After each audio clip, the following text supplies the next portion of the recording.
चंदनपुर नाम के एक गांव में कबीर, सुमित्रा और उनका बेटा सोहन रहता था। सोहन बहुत ही आलसी और कामचोर था। दिन के 12 बज रहे थे, लेकिन सोहन अभी भी सो रहा था। उठ जा बेटा, देख सूरज सर पर चढ़ आया है और कब तक सोता रहेगा। इतना आलस भी अच्छा नहीं है। जाकर पापा के काम में हाथी बटा लिया कर। लेकिन सोहन पर कोई असर नहीं हुआ। वह चादर से मुंह ढककर दोबारा सो गया। कुछ देर बाद उसे खाने की खुशबू आने लगी। दाल में तड़का लगते ही उसे जोर से भूख लगने लगी। सोहन उठा और सीधा माँ के पास रसोई में पहुंच गया।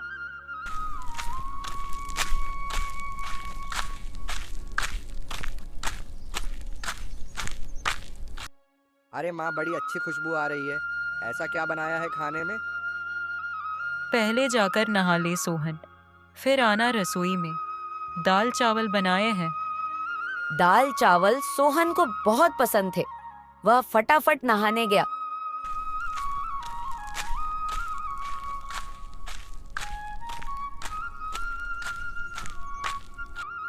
कुएं से बाल्टी भरने लगा। उसने फटाफट जल्दी से नहाकर कपड़े पहनकर रसोई में पहुंच गया।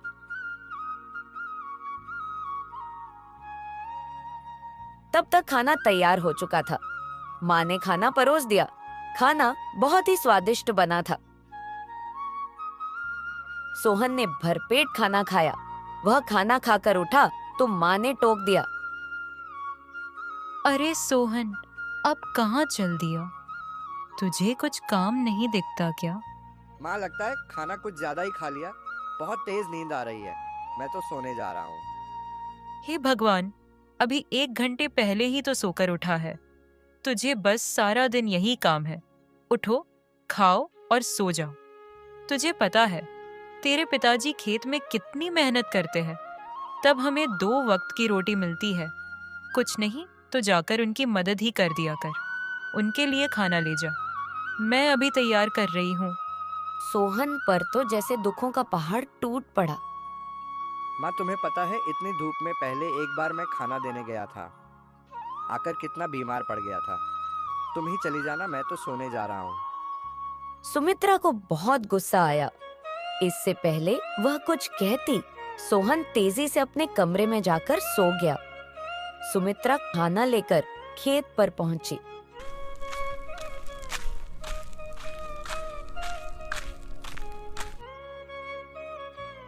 कबीरदास बहुत मेहनत से खेत जोत रहे थे।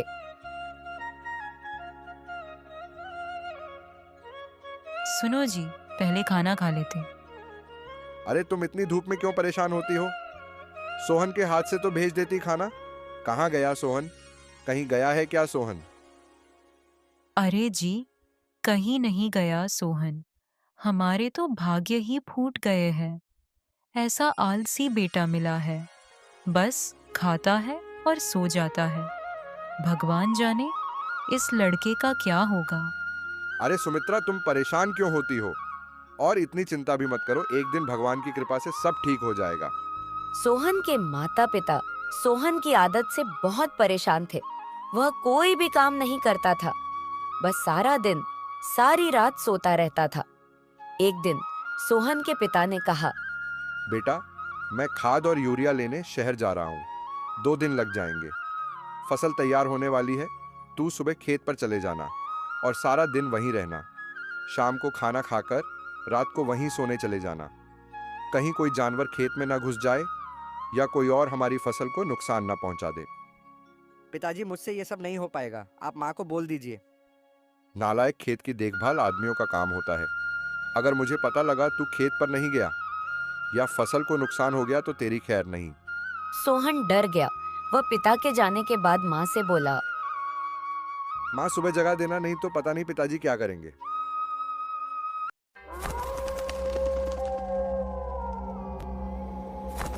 सुमित्रा मोहन को सुबह 4 बजे जगा देती है। सोहन हाथ में फावड़ा लेकर खेत में पहुंच जाता है। वहां जाकर देखता है चारों ओर ठंडी हवा चल रही थी। वह एक पेड़ के नीचे बैठ जाता है। तभी उसे हल्की हल्की रोशनी नजर आती है। पूरा खेत लाल रोशनी से भर जाता है। सोहन ने यह सब पहली बार देखा था। वह आश्चर्य से सब देखता रहा। कुछ ही देर में सूरज उगने लगा। यह देखकर सोहन को बहुत आश्चर्य हुआ। कुछ ही देर में सभी गांव वाले खेत में काम करने आ गए।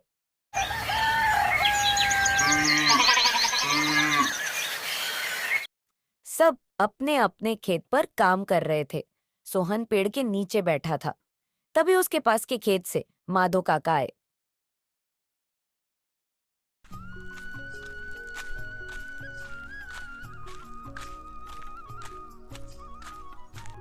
सोहन, मेरे खेत में पानी लग गया। अब तू अपने खेत में पानी काट ले। काका, मुझे तो कुछ पता नहीं, ये सब तो पिताजी ने कभी नहीं बताया।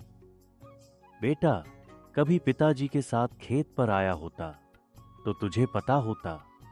माधो काका ने अपने बेटे को बुलाकर पानी सोहन के खेत की ओर कर दिया। जब पूरा खेत भर जाए तो हमें बता देना सोहन। सोहन बैठकर देखता रहा, लेकिन सुबह जल्दी उठने के कारण उसे नींद आ गई। खेत में पानी बहुत ज्यादा भर गया। तभी माधो काका दौड़ते हुए आए।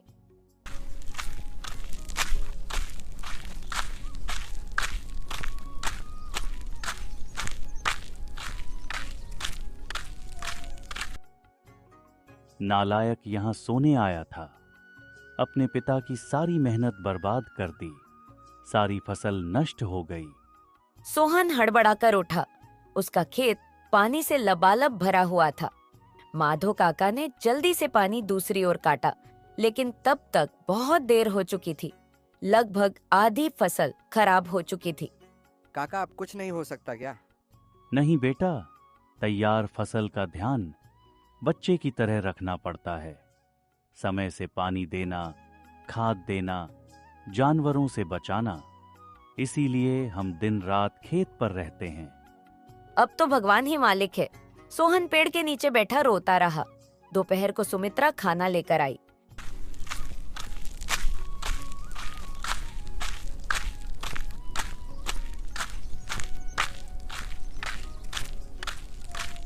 उसे सब पता लगा तो उसने भी सोहन को बहुत डांटा। शाम को सोहन घर नहीं आया, न ही उसने खाना खाया। उसकी भूख, प्यास, नींद सब उड़ चुकी थी। अगले दिन जब कबीरदास घर वापस आए तो उन्होंने सोहन के बारे में पूछा। सुमित्रा ने सारी बात बता दी।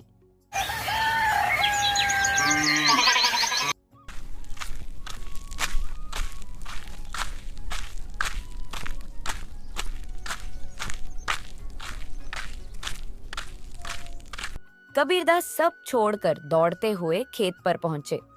उन्होंने देखा मोहन पेड़ के नीचे बैठा रो रहा था। आधी फसल खराब हो चुकी थी। पिताजी, मुझे माफ कर दीजिए। मेरे आलस ने इतना बड़ा नुकसान कर दिया। आप चाहें तो मुझे पीट लीजिए। नहीं, तुझे मारने से फसल ठीक नहीं होगी। वादा कर आज के बाद कभी आलस नहीं करेगा।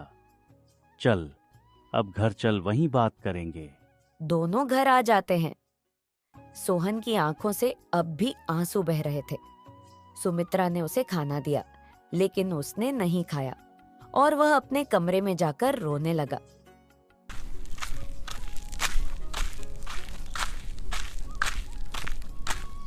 अब क्या होगा जी? आधी फसल तो बर्बाद हो गई। सुमित्रा, कोई घाटे का सौदा नहीं है। आधी फसल देकर अगर बेटा सुधर गया तो यही काफी है। कबीरदास ने सोहन को बुलाया। बेटा, अब तो नुकसान होना था, हो गया। अब हमें कल से आधे खेत की फसल उखाड़कर दोबारा बोनी होगी। पिताजी, आप बाकी आधे खेत में खाद यूरिया लगाकर उसे काटने का इंतजाम कीजिए। मैं इस पर अकेले काम करना चाहता हूँ। अगले दिन सुबह 4 बजे सोहन अपने पिता के साथ खेत पर पहुंच गया और पिता के बताए अनुसार खेत पर काम करने लगा। 4 महीने कठिन परिश्रम करने के बाद नई फसल कुछ बढ़ती हुई दिखाई देने लगी। सोहन अब एक कर्मठ, मेहनती इंसान बन चुका था।